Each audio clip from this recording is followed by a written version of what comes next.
Bismillahirrahmanirrahim.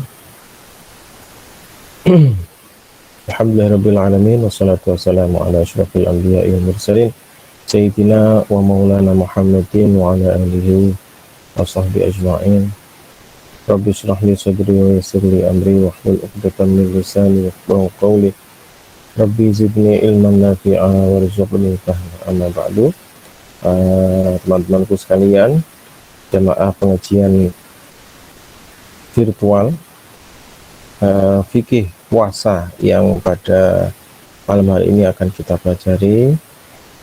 Saya akan membacakan kitab yang sudah kita baca beberapa waktu yang lalu dalam 3 pertemuan atau 4 pertemuan. Nah, maka pada kesempatan malam hari ini kita akan belajar tentang puasa. Secara singkat, puasa itu artinya menahan. Andaikan ada temanmu menghinamu kemudian kamu tidak marah, maka kamu sedang berpuasa.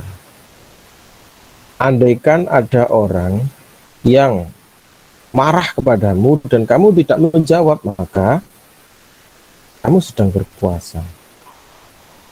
Seperti Siti Maryam ketika hamil, di dalam kandungan beliau ada Nabi Isa. Manusia bertanya, kamu ini kok melakukan hal yang buruk, tidak punya suami tapi hamil. Maka Siti Maryam tidak bicara, bahkan sampai Siti Maryam melahirkan pun beliau tidak menjawab semua tuduhan-tuduhan, semua cacian-cacian itu, karena beliau sedang berpuasa untuk menahan diri dari bicara. Jadi puasa bukan hanya berarti tidak makan, minum, dan seterusnya, tapi secara bahasa puasa itu ya menahan. Jadi kita di dunia ini harus menahan diri ya, menahan diri untuk tidak maksiat, menahan diri untuk tidak pacaran ya, dalam arti tanda kutip pacaran yang ya namanya pacaran ya, itu menjalin hubungan yang tidak sah secara syariat. Kemudian menahan diri untuk tidak korupsi, menahan diri untuk tidak menghambur-hamburkan harta ya, membazirkan harta, menahan diri untuk tidak menyakiti teman, menahan diri menghadapi tetangga yang kurang baik dan seterusnya. Nah, jadi puasa itu adalah menahan diri. Sedangkan kalau secara fikih menahan diri dalam arti siyamun, ya ayyuhalladzina amanu kutiba alaikumus siyamu kama kutiba alal ladzina min qablikum la'allakum tattaqun. Menahan diri yang dimaksud di dalam ayat ini, wahai orang-orang yang beriman, kalian telah ditetapkan untuk melakukan puasa sebagaimana para umat sebelum kalian juga ditetapkan untuk berpuasa agar kalian bertakwa. Itu dalam arti menahan diri dari segala sesuatu yang membatalkan selama siang hari. Ya, siang hari itu dalam arti mulai subuh sampai maghrib dengan cara yang tertentu. Dengan cara tertentu itu artinya sesuai dengan SOP, sesuai dengan standar, sesuai dengan ketentuan yang berlaku di dalam fikih. Nah, yang saya bacakan ayat tadi itu adalah argumentasi tentang kewajiban berpuasa bagi orang Islam. Sebagaimana juga ada sebuah hadis, bunyal islamu ala khamsin, Islam itu dibangun atas 5 pondasi. Jadi pondasi-pondasi ini harus kita tegakkan. Salah satunya adalah puasaumu Ramadan, yaitu puasa Ramadan. Jadi puasa itu pondasi. Maka andai ada seseorang mengatakan asyhadu alla ilaha illallah wa asyhadu anna muhammadar rasulullah, maka dia harus sebagai konsekuensi ucapan syahadat, maka dia harus menegakkan 5 pondasi. Yang pertama adalah syahadat tadi sudah, kemudian yang kedua adalah sholat, yang ketiga adalah puasa. Nah, disinilah pentingnya kita memperbaiki pondasi kita. Bagi yang sudah tahu, maka bisa disempurnakan lagi pemahaman tentang salah satu pondasi Islam ini, yaitu puasa. Jadi puasa itu mulai diwajibkan itu mulai tahun kedua Hijriah. Jadi Nabi Muhammad hijrah dari Mekah ke Madinah, kemudian setahun setelahnya pada bulan Sya'ban, maka turunlah ayat itu, ya ayyuhalladzina amanu kutiba alaikumusyiyamu kama kutiba alal ladzina min qablikum la'allakum tattaqun. Saat itulah pertama kali puasa Ramadan diwajibkan, yaitu pada bulan Sya'ban tahun kedua Hijriah.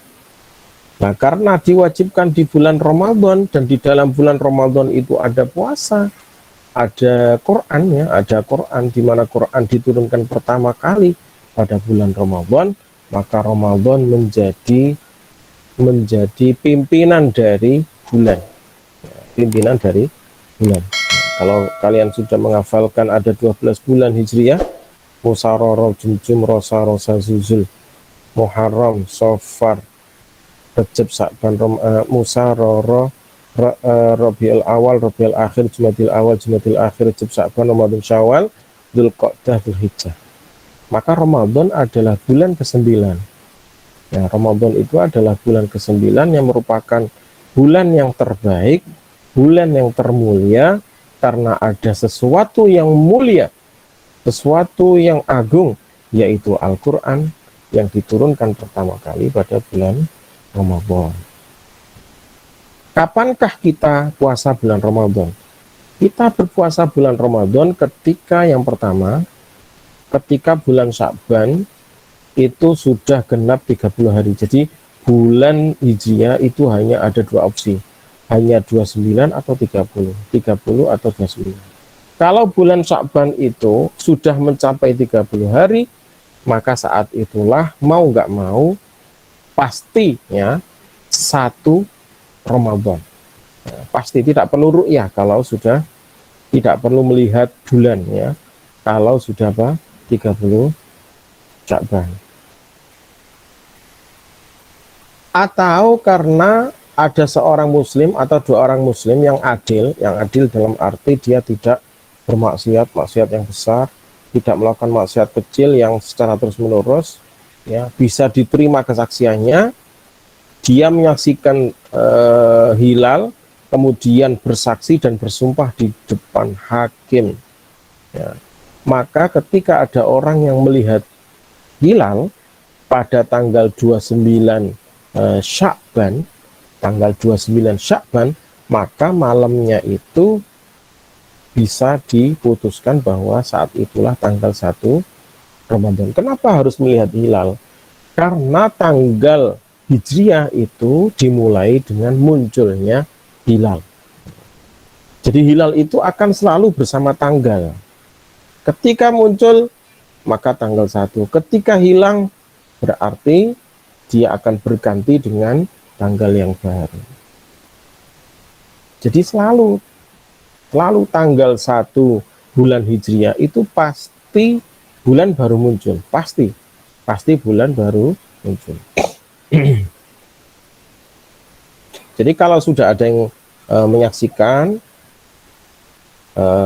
kemudian disumpah, maka saat itu kita bisa melaksanakan puasa. Lah kalau sudah berusaha melihat hilal pada tanggal 29 Sya'ban, ternyata tidak ada bulan, ya, tidak terlihat, maka Sya'ban harus digenapkan 30 hari, ya, digenapkan 30 hari, baru kemudian bulan Ramadan setelahnya itu tanggal 1 bulan Ramadan.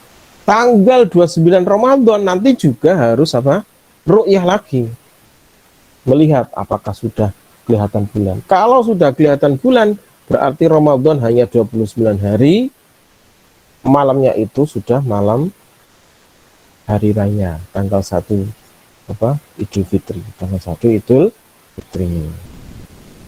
Nah, kalau tidak kelihatan bulan tanggal 29 Ramadan, maka Ramadan digenapkan menjadi 30 hari.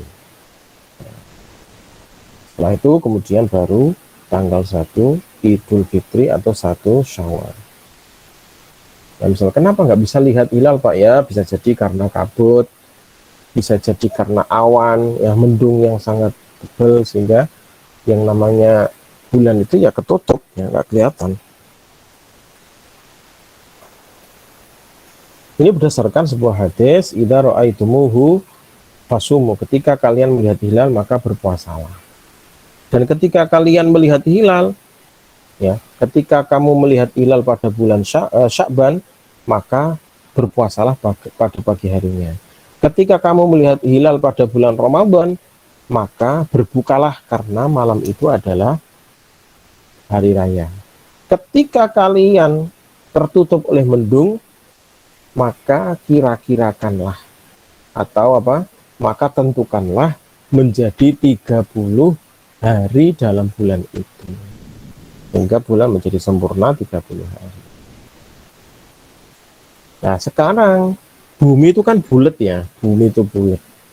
Apakah ketika di ujung bumi ini sudah melihat hilal, yang lain juga ikut? Nggak bisa. Karena kebulatan bumi itu ternyata ada kekhususan. Ya, di setiap yang universal itu pasti ada exception, ya, ada kearifan lokal. Maka bagaimana? Ya, maka bagi daerah yang dekat, ya, misalkan Baghdad dengan Kufah, ya, misalkan daerah Indonesia, ya, Indonesia ini dekat-dekat semua ini, Jakarta dengan Surabaya, Surabaya dengan Aceh, ini masih dekat. Maka bagaimana? Maka masing-masing harus ru'yah, ya. Bisa jadi ru'yah pada daerah ini beda dengan daerah yang lain, ya. Jadi ada istilah di dalam fikih itu matla. Matla itu daerah regional yang dianggap mempunyai hukum yang sama. Ketika ada yang sudah bisa melihat hilal, maka daerah itu dihukumi sudah masuk bulan Ramadan. Ya, kalau di dalam contohnya itu Baghdad dengan Kufah, itu termasuk dekat Baghdad dengan Kufah. Beda dengan Hijaz dan Irak. Hijaz itu Arab Saudi, Irak itu ya daerah Irak. Nah, ini berbeda. Nah, patokannya bagaimana? Patokannya bukan patokan seperti sholat ya. Kalau sholat itu kan 89 km untuk bisa melaksanakan jamak qashar. Kalau hukum dari melaksanakan puasa ini, maka regional atau distrik yang mempunyai hukum yang sama itu minimal 100 berapa? 133 km. Nah, ini daerah yang mempunyai hukum yang sama. Jadi misalkan Jawa Timur dengan Jawa Tengah ini bisa masuk dalam satu hukum. Begitu pula ya, jadi misalkan ketika melebihi 133 bagaimana? Kalau melebihi 133 itu ya misalkan lebih dari 123, 122, 133 berarti bisa mempunyai hukum yang berbeda. Misalkan ya Jawa Timur misalkan Semarang, ya Semarang dengan Surabaya bisa mempunyai hukum yang berbeda. Kenapa? Karena lebih dari 133 kilo. Makanya kalau di Indonesia prakteknya Surabaya mengadakan ru'yah, Semarang mengadakan ru'yah, kemudian Jakarta juga mengadakan ru'yah, kemudian Gresik mengadakan ru'yah, Sumatera mengadakan ru'yah, Kalimantan mengadakan ru'yah. Ketika Surabaya sudah melihat hilal, maka distrik yang sekitar 133 kilo bisa ikut. Nah, kalau lebih dari 133, maka dia ketika melakukan ru'yah bisa berbeda dengan Surabaya. Misalkan Semarang atau Jakarta bisa berubah. Tapi prakteknya selama ini Indonesia itu satu matlak. Maksudnya Indonesia ini biasanya ketika satu daerah sudah melihat hilal, biasanya yang lain juga melihat. Gitu ya. Biasanya itu melihat. Ada sebuah hadis yang diriwayatkan oleh Quraib.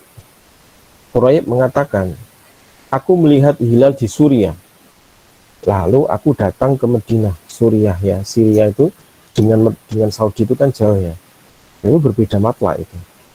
Ketika aku datang ke Madinah, Abdullah bin Abbas, keponakan Rasulullah SAW itu mengatakan, kamu mulai melihat hilal itu kapan?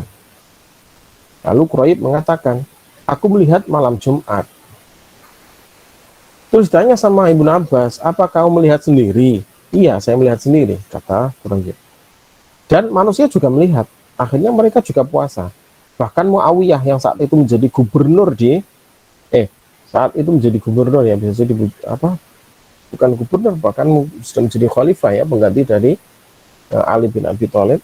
Muawiyah sendiri itu juga puasa. Gitu.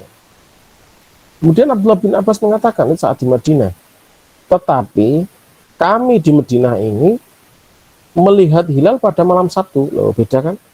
Syria melihatnya malam Jumat, sedangkan Madinah melihatnya malam Sabtu.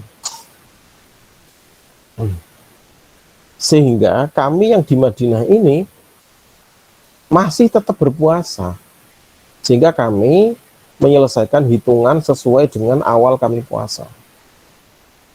Akhirnya Quraib mengatakan, apakah tidak cukup dengan ru'yahnya Muawiyah dan puasanya Muawiyah? Dia kan juga khalifah, presiden. Kan sudah cukup sebenarnya. Kemudian Abdullah bin Abbas mengatakan, belum cukup ya, belum cukup. Kenapa? Karena seperti itulah Rasulullah memerintahkan kepada kami. Maksudnya bagaimana? Ketika hilal itu sudah dilihat dan di suatu tempat, maka orang yang masih dalam batas radius matlak 133 km itu harus mengikuti hukumnya. Tapi bagi yang di luar radius itu, maka dia juga harus ru'yah sendiri. Gitu. Harus ru'yah sendiri. Oke.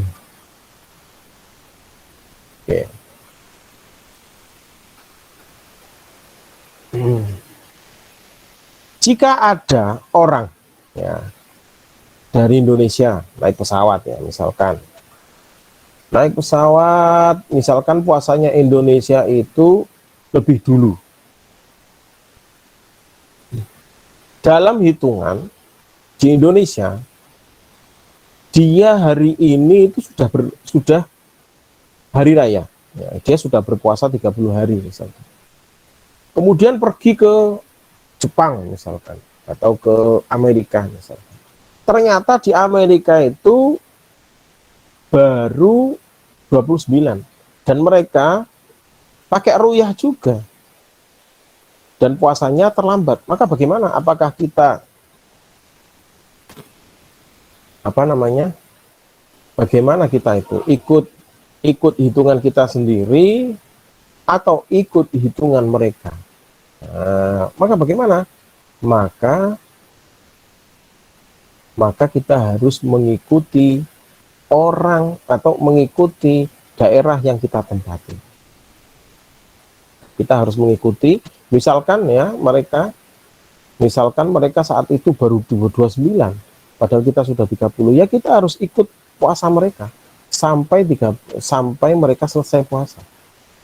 Meskipun kita puasa 31 hari, karena kita sudah bertempat di tempat matlak yang berbeda. Sekarang sebaliknya, misalkan kita baru puasa 28 hari, ya, misalkan kita dari Indonesia, baru puasa 28 hari, terus kita pergi misalkan pergi ke Saudi atau kemana. Ternyata di sana itu mereka sudah berhari raya. Maka bagaimana? Padahal kita baru puasa 28 hari. Maka bagaimana? Ya kita harus mengikuti mereka hari raya. Mengikuti mereka untuk berhari raya. Ini catatannya di daerah suci juga harus pakai ru'yah. Nah, harus pakai ru'yah. Harus melihat hilal juga dalam menentukan awal Ramadan. Nah, terus gimana ini? Kan puasa saya baru 28 hari. Maka setelah hari raya, berarti tanggal 2 Syawal dan seterusnya, kita harus mengkodok 1 hari. Karena kita masih belum, karena namanya bulan di dalam Hijriah itu minimal 29 hari. Begitu.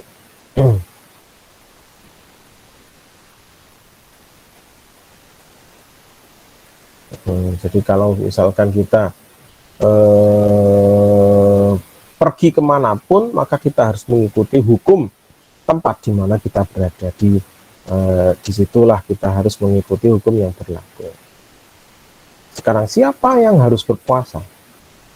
Orang yang harus berpuasa itu tentunya adalah orang yang berakal, orang yang sudah balik, orang Islam, orang yang mampu. Maka orang yang gila, anak kecil, orang kafir, itu tidak wajib puasa.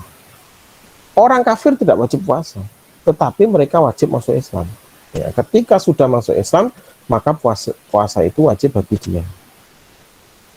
Jadi kalau ada orang kafir yang puasa, maka puasanya nggak sah. Nggak sah. Kemudian orang yang tidak mampu berpuasa, ya, atau orang yang sakit, ya, atau orang yang sudah sepuh gitu ya, mau 90 tahun, 95 tahun, ini kan nggak kuat ya. Maka mereka juga tidak wajib berpuasa. Nanti akan ada kafaroh, pengganti dari puasa, kewajiban yang ditinggalkan.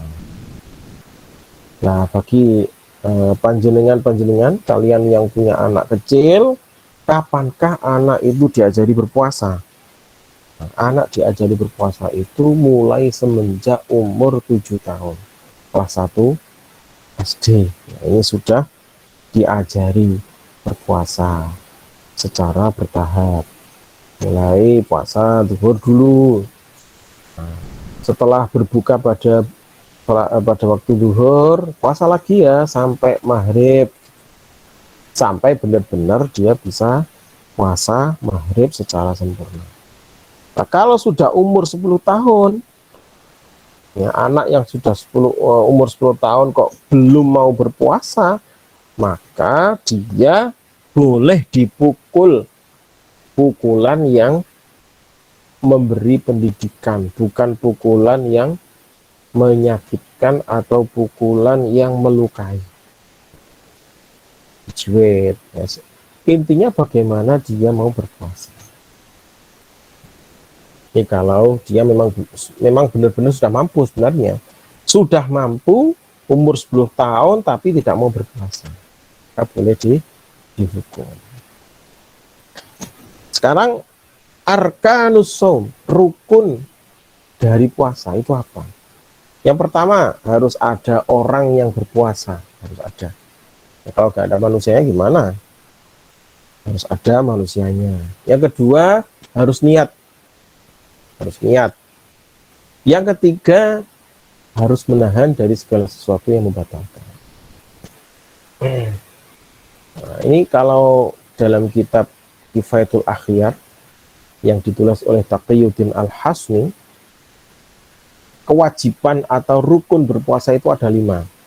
Yang pertama niat, yang kedua menjaga dari makan dan minum, kemudian makan dan minum, kemudian yang menjaga dari jima, nomor 3, nomor 4 menjaga dari muntah, yang terakhir adalah mengerti kapan awal berpuasa dan akhir dari berpuasa. Mengerti kapan itu subuh dimulai, kapan maghrib itu datang. Jadi harus benar-benar mengerti waktu. harus bisa melihat jam, bisa mendengarkan azan, ya. Harus mengerti ya, nggak ngawur gitu ya. Sekarang yang pertama tentang niat. Kenapa puasa itu harus niat? Ada sebuah hadis, innamal a'malu bin niyati. Amal ibadah, semua aktivitas, semua perbuatan manusia itu tergantung dari niatnya. Bisa jadi orang itu nggak makan seharian, tapi dia nggak niat puasa, ya nggak dapat ibadah, nggak dapat ibadah sebagai sebuah bentuk ibadah tertentu, maka juga harus ada niat tertentu di dalam hati. Bentuknya sama, tapi polesannya berbeda. Yang satu dengan niat, yang satu tidak dengan niat. Makanya di dalam ilmu pengadilan itu, motif itu bisa menentukan hukuman. Motif itu bisa menentukan hukuman. Sama-sama tidak makan, minum, tidak jima, tidak bersetubuh dan seterusnya, tapi dia nggak niat, ya maka nggak dihitung sebagai sebuah ibadah. Atau ada orang yang nggak makan, nggak minum, tapi dalam hati dia berniat agar ya sakti, atau ya ini berbeda ya, berarti dia sudah mempunyai motif yang berupa duniawi, gitu. Kekuatan, yaitu kesaktian seperti itu. Maka di dalam fikih aturan yang harus kita jalankan, SOP-nya itu adalah kita harus niat, dan niat itu ada redaksinya, dan niat itu dijalankan ketika malam hari. Maksudnya malam hari itu ketika maghrib, ya sudah masuk maghrib, antara maghrib sampai sebelum subuh itu sudah sudah niat, ya. Jangan sampai setelah subuh baru niat, gitu. Kalau dia niat bersamaan dengan terbitnya fajar, atau ketika masuk waktu subuh, ketika adzan subuh baru niat, maka tidak sah niatnya. Nah, cara niat yang paling sempurna itu nawaitu shoma ghadin an adai fardhi syahri ramadhani hadhihi sanati fardhon lillahi ta'ala. Aku berniat besok berpuasa untuk melaksanakan kewajiban bulan ini, yaitu bulan Ramadan pada tahun ini, lillahi ta'ala. Nah, untuk melaksanakan ibadah puasa itu ada ibadah puasa itu yang adaan itu yang saat ini dilakukan, atau kodoan itu berarti melaksanakan kewajiban yang telah lewat. Misalkan Ramadan bagi mbak-mbak atau ibu-ibu yang haid, maka dia tidak bisa melaksanakan sempurna. Dia meninggalkan puasa Ramadan 7 hari, maka dia harus dikodok. Nah, niat adaan atau kodoan itu tidak wajib, dan cukup niat itu dalam hati kerentek saja, nggak perlu dibaca, gitu. Dan ketika kita sudah makan sahur, itu sebenarnya dalam hati itu sudah ada kerentek, ya. Nggak mungkin kita makan sahur kalau tidak ada niat, itu nggak mungkin, pasti sudah. Nah, terus kemudian menahan diri ketika berpuasa itu ada 3 hal. Yang pertama adalah makan, yang kedua adalah minum, walaupun sedikit, ya, misalkan itu kalau di sini itu sim-sim itu yang manis, yang kecil-kecil itu tetap membatalkan ketika disengaja. Atau minum obat, atau menghirup asap rokok, ini juga termasuk membatalkan. Begitu pula sengaja muntah. Nah, sengaja muntah, nggak tahu bagaimana kok bisa sengaja itu. Biasanya orang kan nggak suka muntah ya. Maka ketika disengaja, maka dia batal.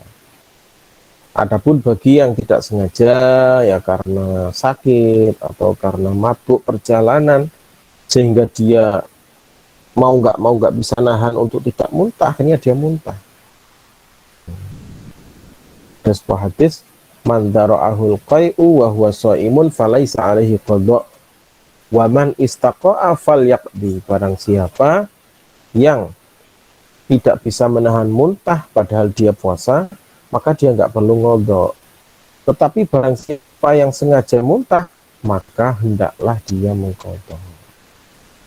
Lalu mengetahui ujung siang, awal dari siang, akhir dari siang. Kapankah subuh itu datang? Ini juga termasuk dari syarat sahnya puasa. Harus mengerti, harus kita mengerti. Nah, harus mengerti. Ini seringkali orang kalau berada di bunker itu kan nggak tahu ya. Kalau di bunker kan nggak kelihatan kapan siangnya, kapan malamnya. Atau di hotel yang hotelnya tertutup, nggak ada sinar matahari yang kelihatan. Nah, ini dia harus selalu menanti-nanti kapan sudah subuh, kapan sudah maghrib, harus tahu. Kenapa? Karena kalau dia makan sahurnya sudah masuk subuh, ya jelas tidak sah puasanya. Niat ketika sudah masuk subuh, maka tidak sah. Gitu. Barang siapa yang makan, dia mengira masih belum subuh, ternyata sudah subuh, maka dia harus mengkodok puasanya. Barang siapa yang makan buka puasa, mengira bahwa sudah maghrib, ternyata belum maghrib, maka dia dia harus mengkodok puasanya. Harus mengkodok, makanya kita harus benar-benar tahu. Ya, harus benar-benar tahu. Apalagi yang tinggal di bunker atau yang kerja di kantor tertutup semuanya, nggak kelihatan cahaya matahari sama sekali. Harus benar-benar melihat ya kapan waktu subuh, kapan waktu maghrib. Nah, terus bagaimana jikalau misalkan ada orang yang rutin wiridan, ya rutin wiridan, kalau membaca sholawat 1000 kali, ya, itu biasanya itu mulai setelah sholat asar membaca sholawat 1000 kali, itu biasanya sudah maghrib. Bagaimana? Boleh. Ya karena dia sudah terbiasa dan sudah mengukur, gitu ya, mengukur lamanya dia wiridan itu berapa. Biasanya kalau saya selesai wiridan itu biasanya sudah maghrib. Ya. Maka dia boleh mengukur itu, tapi lebih baiknya lagi dia harus meyakini kapankah matahari itu tenggelam. Bisa melalui jam, bisa melalui televisi, bisa melalui radio, bisa melalui tanya ke temannya, sudah dengar azan apa belum? Kalau kita keluar rumah untuk menunggu azan, gitu. Ini penting sekali. Kemudian syarat sahnya puasa apa itu? Syarat sah dari puasa. Syarat sah puasa itu yang pertama ada 7 syarat. Yang pertama adalah niat pada setiap malam. Tanggal 1 Ramadan harus niat. Tanggal 2 Ramadan harus niat. Tanggal 3 Ramadan harus niat.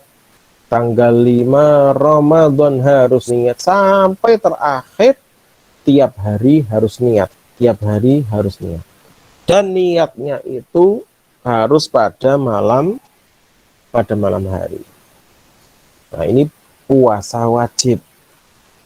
Jadi kalau niat pada malam hari ini hanya khusus puasa wajib. Kalau puasa sunat boleh melaksanakan niat setelah subuh sampai sebelum zuhur.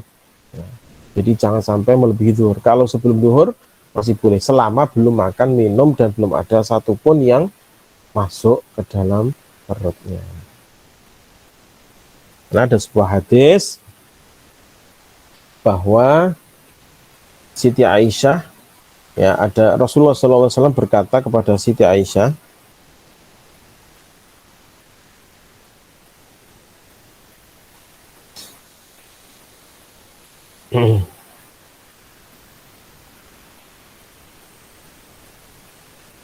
Siti Aisyah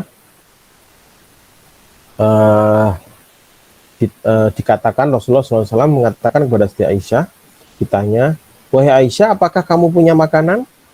Siti Aisyah mengatakan, enggak. Saat itu pagi hari Rasulullah cari-cari sarapan. Ternyata Siti Aisyah enggak punya sarapan. Akhirnya kemudian Rasul mengatakan, ya Rasul, ya, akhirnya karena tidak ada makanan, Rasul mengatakan, fa ini idan asum. Karena enggak ada sarapan, ya kalau gitu saya puasa aja. Ya, Rasulullah berpuasa. Artinya apa? Ini puasa sunnah, bukan puasa wajib. Kemudian di dalam puasa wajib harus menyebutkan di dalam niatnya. Apa itu? Unsur Ramadan.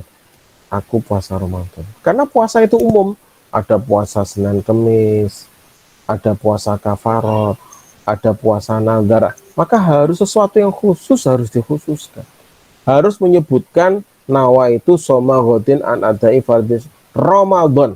Ya, Ramadan. Harus menyebutkan Ramadan. Kalau puasa nazar harus menyebutkan nazarnya. Kafarat harus menyebutkan kafarat. Nah, kalau puasa istisqa atau puasa Senin Kemis, puasa Arafah, puasa Asyura atau Ayyamul Bid ya disebutkan untuk apa namanya?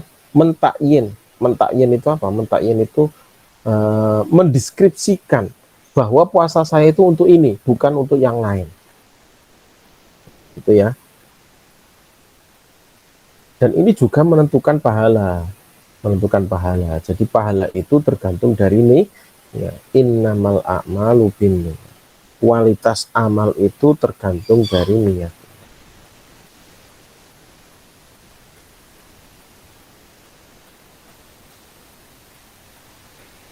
Kemudian yang kedua adalah menahan dari jima secara sengaja, bersetubuhan secara sengaja. Lupa kalau nggak sengaja gimana? Ya itu namanya rizki. Ya, kalau tapi ya bangetan masuk ya nggak sengaja. Ya, namanya Ramadan ya mestinya biasanya itu apa? Ya ngerti ya. Ya biasanya itu pasti di televisi itu juga biasanya. Tapi saya pernah juga puasa tapi lupa makan, lupa minum, terus sudah makan gitu ya. Loh, ternyata puasa. Minum. Nah, itu puasa sunnah biasanya. Kalau puasa sunnah itu kan orang lain nggak ada yang puasa, jadi kita lupa. Gitu. Misalkan pas beli apa gitu langsung kita incipi, nah itu ya nggak apa-apa, puasanya tetap sah. Ya bahkan kalau misalkan jimaknya itu nggak sengaja, ya itu nggak batal puasanya. Nah kalau sengaja ya batal puasa. Termasuk onani, ya istimna. Istimna itu mengeluarkan mani secara sengaja. Nah ini juga bisa membatalkan puasa. Yang kedua adalah menahan diri dari muntah. Nah, tadi saya sebutkan, misalkan dia muntahnya itu tidak bisa ditahan, artinya dia memang tidak bisa bukan karena sengaja dia atau karena sakit, karena mabuk, maka di luar kendali ya istilahnya, di luar kendali dia, maka tidak berbahaya. Yang keempat, menahan diri agar tidak ada satupun benda yang masuk ke dalam lubang-lubang tubuh. Apa itu? Telinga. Ya, lubang telinga atau lubang farji ya, farji kemaluan. Ya. Ini nggak boleh ada yang masuk, baik itu air atau benda yang lain, mulut, kemudian hidung, kemudian telinga, kubul ya, kemaluan yang di depan, dubur kemaluan belakang. Ini nggak boleh kemasukan. Ya. Itu jadi apa namanya? Lah kalau misalkan pakai celak bagaimana Pak? Nggak apa-apa, pakai celak nggak apa-apa. Kemudian ada air mata yang masuk lagi ke mata gimana Pak? Ya nggak apa-apa. Kalau misalkan ini Pak, air itu meresap ke pori-pori gimana? Ya nggak apa-apa. Termasuk mandi juga nggak apa-apa. Jadi mandi ketika puasa itu nggak apa-apa. Yang penting tidak ada air yang masuk ke dalam lubang-lubang tubuh. Maka siapapun yang makan dan minum karena lupa atau dipaksa, ya, dipaksa ada misalkan dipaksa oleh pemberontak atau perampok misalkan, ya. Atau karena tidak tahu itu dalam tanda kutip memang dia tinggal di tempat yang minus, tidak ada kiainya, tidak ada ustadznya, tidak ada yang memberitahu, tidak ada yang mengajari, atau memang dia baru saja misalkan satu hari Hamin 1 Ramadan dia baru masuk Islam, otomatis dia Islam anyaran, jadi belum tahu. Maka orang yang seperti ini ya namanya nggak tahu ya, maka tidak apa-apa. Man nasiya wa huwa shaimun fa akala aw syariba falyatim saumahu fa innama at'amahullahu wasaqahu. Barang siapa yang lupa makan minum padahal dia itu puasa, maka hendaknya teruskan saja puasanya. Jangan berhenti. Maksudnya itu ya makanannya itu ya berhenti gitu ya, bukan diteruskan makannya. Puasanya diteruskan. Makan minumnya berhenti, puasanya diteruskan. Jangan makan lagi tapi tetap puasa, puasanya tidak batal. Karena dia lupa. Karena itu adalah makanan dan minuman yang telah diberikan oleh Allah Subhanahu wa taala. Ada sebuah hadis juga, rufi'an ummati al-khata' wan nisyan wa ma istaqrahu alaihi. Hukum diangkat dari umatku ketika mereka salah, ya salah itu ya ketika tidak disengaja atau karena lupa atau karena dipaksa. Kemudian bagi orang yang berjalan kemudian di jalanan banyak debu, bagaimana? Tidak batal. Atau ketika bagi tukang roti atau ibu-ibu yang pengen buat roti, itu kan ada tepung yang masuk ke dalam hidung. Selama kita tidak niat menghirup tepung itu, ya, maksudnya niat agar saya itu dapat merasakan tepung ini melalui hidung saya, ya maka tidak batal. Atau sate misalkan, sate kita hidup tinggal di dekat orang yang jual sate, gimana? Apa kita batal? Selama kita tidak menghirup itu dengan niat menghirup biar dapat bau sate yang lezat itu, maka tidak batal. Makanya orang yang ngerokok ya batal karena dia memang niat memasukkan asap ke dalam paru-parunya kan, nah itu batal. Nah kalau dia misalkan di tempat ya, misalkan kalau Ramadan biasanya kan orang nggak berani ngerokok ya, tapi kalau puasa Senin Kemis itu kan kita misalkan di ruangan atau di tempat yang di situ banyak perokoknya, ya mau nggak mau kita ya pasti ada asap yang masuk. Gimana? Selama kita tidak niat menghirup itu untuk mendapatkan asapnya, makanya tidak batal. Makanya niat itu penting sekali. Termasuk tidak batal itu ketika ada lalat yang masuk mulut kita. Apakah kita bisa nyetir lalat itu? Lalat itu kan nggak bisa. Kalau misalnya pas mangap terus masuk gimana? Batal. Meskipun dia memang dia sengaja membuka mulut, tapi namanya lalat kan nggak bisa diatur-atur. Makanya ini nggak batal.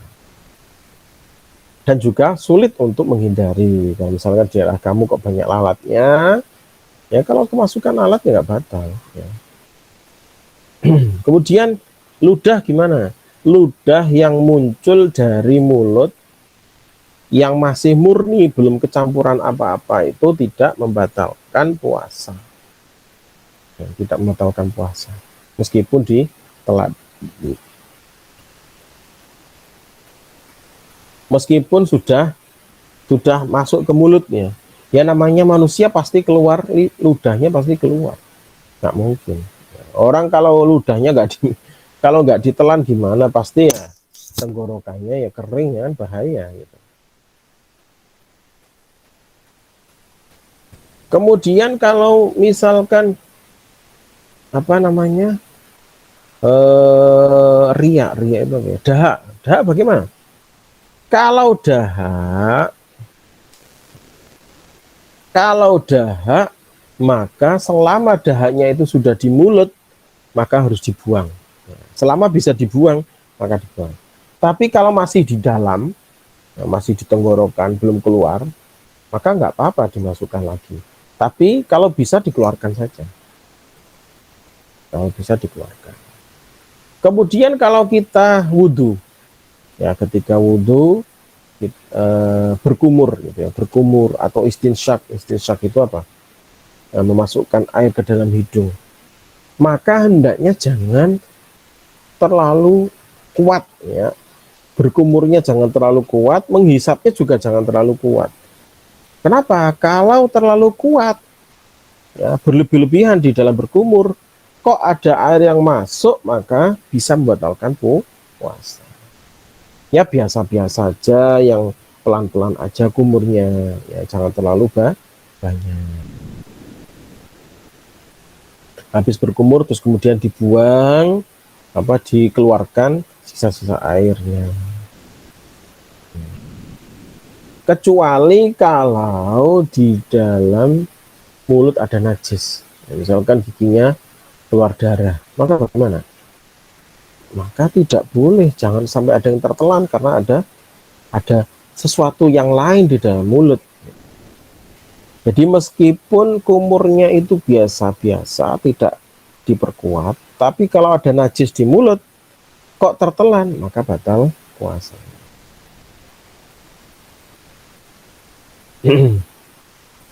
Termasuk juga membatalkan itu kumur dan istinsyak bukan karena wudhu, tapi hanya karena ingin biar dingin, ya.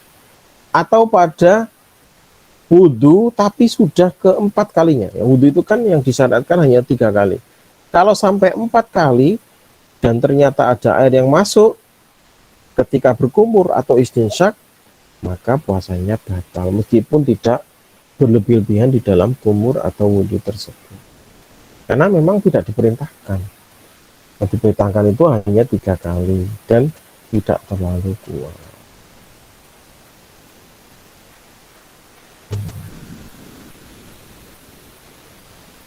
Kemudian yang kelima, yang keenam dan ketujuh adalah orang yang melaksanakan puasa harus Islam, harus Muslim.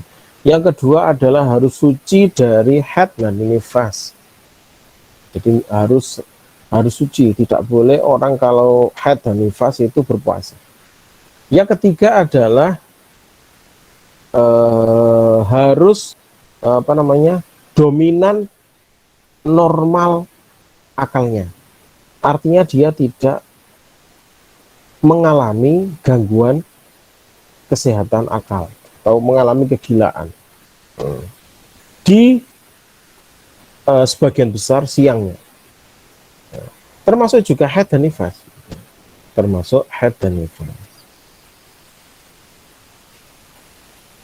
Maka tadi ada syarat Islam, bersih dari haid dan nifas, dan harus selalu berakal. Maka ketika ada seseorang di tengah-tengah siang hari itu dia murtad, atau ada seorang perempuan yang haid dan nifas atau melahirkan, atau ada orang yang gila di tengah hari, meskipun hanya sebentar, haidnya sebentar, nifasnya sebentar, melahirkan sebentar, murtadnya sebentar, maka puasa saat itu yang dia jalankan itu batal.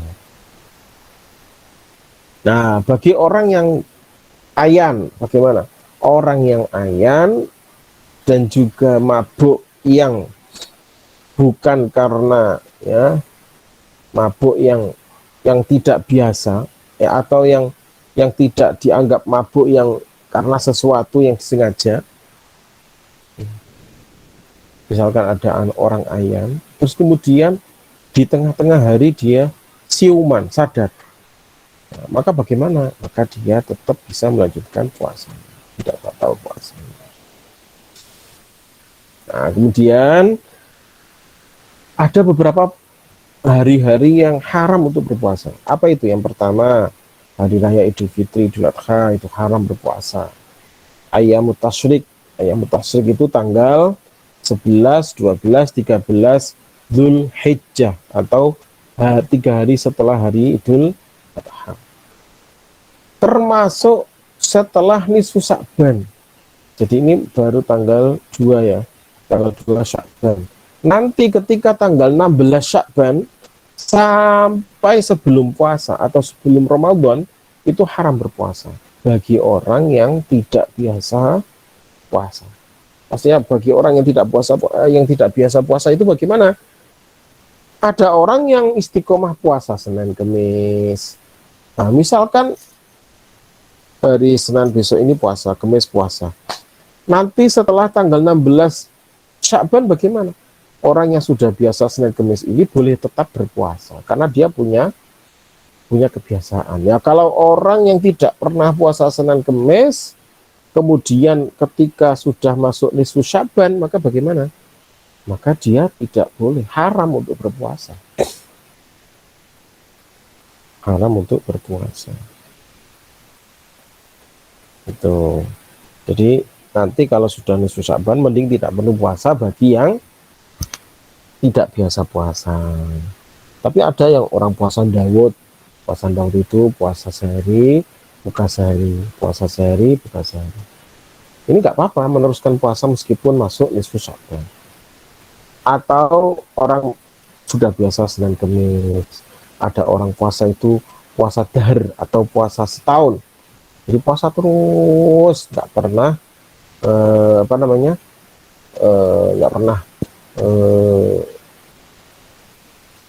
nggak pernah berbuka sama sekali. Puasa itu artinya ya tiap hari puasa. Ya kalau Muharram ya tetap puasa. Ya. Cuman dia puasa selain hari raya Ayyamut Tasyrik, dia tetap puasa. Nah, ketika masuk nisfu Sya'ban, dia tetap boleh berpuasa karena puasanya sudah menjadi wirid ya. Wirid itu sesuatu yang rutin, ya, yang kontinu selalu dijalankan. Nah, mungkin beberapa penjelasan ini ada yang ditanyakan.